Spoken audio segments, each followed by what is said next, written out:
Hello welcome back to my channel. അപ്പം ഇന്ന് ഞാൻ നിങ്ങൾക്ക് ഒരു ഹെയർ സ്റ്റൈലിംഗ് വീഡിയോ ആണ് കാണിക്കാൻ വേണ്ടി പോകുന്നത്. അപ്പം ഞാൻ യൂഷ്വലി ഓരോ സ്ഥലത്ത് പോകുമ്പോഴും എങ്ങനെയാണ് മുടി കെട്ടുക എന്ന് വെച്ചാൽ കുറേ ടൈം എനിക്ക് മുടി കെട്ടുന്നതിലാണ് സാധാരണ പോവാറ്. നിങ്ങളും അങ്ങനെയുള്ള ഒരാളാണെങ്കിൽ തീർച്ചയായിട്ടും ഈ വീഡിയോ സ്കിപ്പ് ചെയ്യാണ്ട് തന്നെ കാണട്ടോ. എങ്ങനെ നല്ലൊരു ഹെയർ സ്റ്റൈൽ ചെയ്യാമെന്നുള്ളത് ഞാൻ കാണിച്ചു തരാം. ഈ ഹെയർ സ്റ്റൈൽ ചെയ്യാൻ വേണ്ടി ഞാൻ ടെമ്മുന്ന് ഈ ഒരു സാധനം വാങ്ങിയിട്ടുണ്ട് കേട്ടോ. ഇത് നല്ല ഒരു മെറ്റൽ ഹെയർ കഫ്സ് ആണ്, ഒരു ഗോൾഡൻ കളർ മെറ്റൽ ഹെയർ കഫാണ്. അപ്പോൾ ഇതിൻ്റെ ഗോൾഡൻ കളറും ഉണ്ട്, സിൽവർ കളറും ഉണ്ട്. അപ്പോൾ ഈ ഒരു പാക്കറ്റിൽ 4 എണ്ണമാണ് ഉള്ളത്. പിന്നെ പറയാനുള്ളത് ഇതിൻ്റെ ക്വാളിറ്റീനെ പറ്റിയാണ്. ഈ കിലുങ്ങെന്ന് ഒച്ച കേൾക്കുമ്പോൾ തന്നെ മനസ്സിലാവുണ്ടല്ലോ, നല്ല ക്വാളിറ്റി ആയിട്ടുള്ള മെറ്റൽ കഫ്സാണ് ഇത്, മെറ്റൽ ഹെയർ കഫ്സാണ് ഇത്. അപ്പോൾ നമുക്ക് ഹെയർ സ്റ്റൈലിംഗ് സ്റ്റാർട്ട് ചെയ്യാം. അപ്പോൾ അതിന് വേണ്ടിയിട്ട് ഫസ്റ്റ് തന്നെ ഞാൻ റെഗുലർ പോണി, നമ്മൾ സാധാരണ പോണി കെട്ടില്ലേ, അതുപോലെ റെഗുലർ പോണി നിങ്ങൾക്ക് ഏത് സൈഡിലാണോ കെട്ടുന്നത് വെച്ചാൽ അങ്ങനെ കെട്ടാം. സൈഡ് എന്ന് ഉദ്ദേശിച്ചത് ചില ആൾക്കാർക്ക് മേലെ കെട്ടാനായിരിക്കും ഇഷ്ടം, ചില ആൾക്കാർക്ക് താത്തി കെട്ടാനായിരിക്കും ഇഷ്ടം, എങ്ങനെ വേണമെങ്കിലും കെട്ടാം. അപ്പോൾ എനിക്ക് അത്യാവശ്യം കുറച്ചൊരു മിഡിൽ പോർഷനായിട്ട് കെട്ടാനാണ് എനിക്ക് താല്പര്യം. അപ്പോൾ അങ്ങനെ ഞാൻ മിഡിൽ പോർഷനിലാക്കിയിട്ട് റെഗുലർ പോണി ആദ്യം കെട്ടേണ്ടത്. അപ്പോൾ ഈ പോണി കെട്ടാൻ വേണ്ടിയിട്ട് നിങ്ങൾക്ക് ഇതിൽ ഒരു മെറ്റൽ ഹെയർ ടൈ എടുക്കാൻ വേണ്ടിയിട്ട് പറ്റുന്നല്ല, എടുക്കണം. ഇനിയിപ്പോൾ നിങ്ങൾക്ക് മെറ്റൽ ടൈ വെച്ചിട്ട് കെട്ടാൻ ബുദ്ധിമുട്ടുണ്ടെങ്കിൽ നിങ്ങൾ ഹെയർ ടൈ ചെയ്യുന്ന ഏതെങ്കിലും ഒരു സാധാരണ ടൈ ആദ്യം ചെയ്യുക. എന്നിട്ട് അതിൻ്റെ മേലെ ഈ സാധനം വെച്ചിട്ട് ഒന്നും കൂടെ കെട്ടിയാൽ മതി കേട്ടോ, ഇൻ കേസ് നിങ്ങൾക്ക് ബുദ്ധിമുട്ടുണ്ടെങ്കിൽ.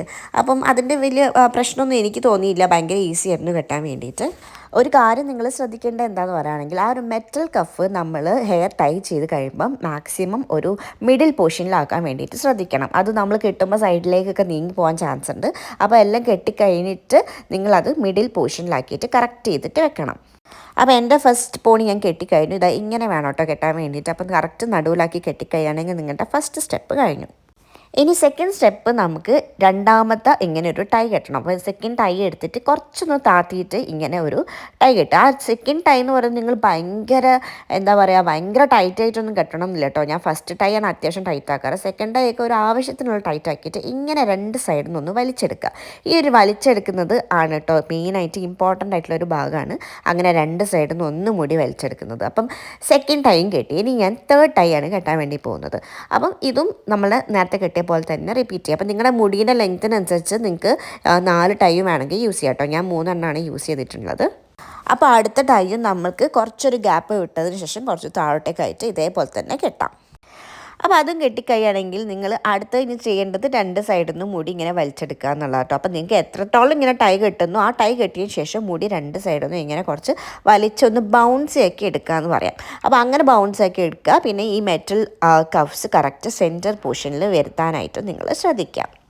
ഈ രണ്ട് കാര്യവും പെർഫെക്റ്റ് ആയാൽ തന്നെ അത്യാവശ്യം നല്ല പെർഫെക്റ്റ് ആവട്ടോ നിങ്ങളുടെ ഈ ഹെയർ സ്റ്റൈലിങ്. മെയിനായിട്ട് ഈ ഒരു ഹെയർ സ്റ്റൈലിൻ്റെ ഭംഗി കൂട്ടുന്നത് നമ്മുടെ ആ മുടി പഫിയാക്കി വെക്കുന്നതിൽ. അപ്പോൾ ഈ പഫിയാക്കി വെക്കാൻ വേണ്ടിയിട്ട് ഈ രണ്ട് സൈഡിൽ നിന്നും വലിച്ചിടുക ചെയ്യുക. ഞാൻ ആക്ച്വലി ഈ ഹെയർ കഫ് വാങ്ങുന്നതിൻ്റെ മുന്നേ ഈ ഹെയർ സ്റ്റൈൽ ചെയ്യാറുണ്ടായിരുന്നു. അന്ന് ഈ കഫ് ഇല്ലാതെ ഞാൻ മുടി ഒന്ന് മെയിൻറ്റെയിൻ ചെയ്യാൻ വേണ്ടിയിട്ട്, ഒന്ന് ഒതുക്കി വെക്കാൻ വേണ്ടിയിട്ടാണ് കൂടുതൽ ചെയ്തുകൊണ്ടിരുന്നത് ഈ ഹെയർ സ്റ്റൈലിങ്. പക്ഷേ കഫ് വാങ്ങിയതിന് ശേഷം ഹെയർ സ്റ്റൈലിങ് ശരിക്കും ഒരു ഹെയർ സ്റ്റൈലിങ് തന്നെയായി. കാരണം നമ്മൾ വെറുതെ ഒരു റെഗുലർ ടൈ വെച്ചിട്ട് ഇങ്ങനെ ഈ ഒരു ഹെയർ സ്റ്റൈൽ ചെയ്യുന്നതിലും എത്രയോ ഭംഗിയുണ്ട് ഈ ഹെയർ കപ്സ് വെച്ച് ചെയ്യുമ്പോൾ. കാരണം നല്ലൊരു ക്ലാസി ലുക്ക് കിട്ടുന്നുണ്ട് ഈ ഒരു ഹെയർ സ്റ്റൈലിന് തന്നെ. അപ്പോൾ ഹെയർ കപ്സിൻ്റെ ലിങ്ക് വേണ്ടവർ തീർച്ചയായിട്ടും കമൻറ്റ് ചെയ്യാം. ഇല്ലെങ്കിൽ നിങ്ങൾക്ക് വേറെ എവിടെയെങ്കിലും ഒപ്പിക്കാൻ പറ്റുമെങ്കിൽ വാങ്ങി യൂസ് ചെയ്യാം കേട്ടോ. അപ്പോൾ നമുക്ക് മറ്റൊരു വീഡിയോയിൽ വേറെ എന്തെങ്കിലും ടോപ്പിക്കായിട്ട് കാണുന്നത് വരെ താങ്ക് യു, ബൈ.